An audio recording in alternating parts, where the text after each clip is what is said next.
आजची रेसिपी आहे पनीर बिर्याणी। पनीर बारीक कट करून तव्यावर तेल टाकून थोडंसं लाल तिखट, हळद आणि मीठ टाकून फ्राय करून घ्यायचं आहे। आता आपण पनीर मॅरिनेट करायला घेऊया। त्याच्यात 1 वाटी दही टाकलेलं आहे आणि लाल तिखट 1 चमचा, हळद 1 चमचा, धने जिरे पावडर 1 चमचा, बिर्याणी मसाला 1 चमचा आणि हिरवी मिरची मधून कट करून 4 घ्यायचे। 2 कांदे बारीक उभे चिरून कट करून गोल्डन ब्राऊन होईपर्यंत फ्राय करून घेतलेले आहेत। अद्रक लसूणची पेस्ट टाकायची, चवीनुसार मीठ टाकून मिक्स करून घ्यायचे।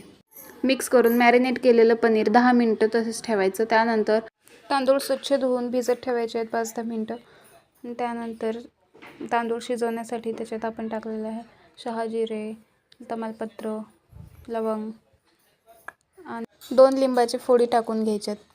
त्याच्याने आपला भात चांगला सुटसुटीत बनेल आणि 1 चमचा मीठ टाकायचं। पाण्याला उकळी फुटल्यानंतर भिजत घातलेले तांदूळ टाकून घ्यायचे आहेत।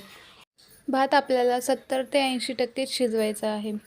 भात शिजत राहील तोवर आपण इकडे घेऊया एका कढईमध्ये 2 चमचे तेल तापल्यानंतर त्यात आपण काही खडे मसाले टाकणार आहोत। इलायची, जावित्री, शहाजिरे, लवंग, मिरी आणि दालचिनी। बारीक उभा चिरून कांदा घेतलेला आहे तो टाकायचा आहे। कांदा परतून झाला की त्यात थोडंसं मीठ टाकायचं, त्याने कांदा चांगला शिजला जातो। मॅरिनेट केलेलं पनीर त्यात टाकून घ्यायचं आहे। पनीर टाकून परतल्यानंतर चांगलं ते 5 मिनिटं झाकून ठेवून शिजू द्यायचे।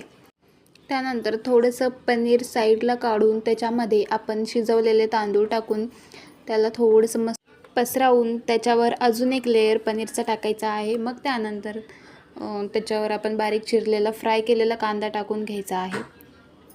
तुपाची धार टाकून त्याला 5 मिनिट झाकून ठेवून दम द्यायचा आहे। तयार आहे आपली पनीर बिर्याणी। बनवा आणि खावा। रेसिपी कशी वाटली हे कमेंट करून सांगा आणि लाईक अँड सबस्क्राईब करायला विसरू नका।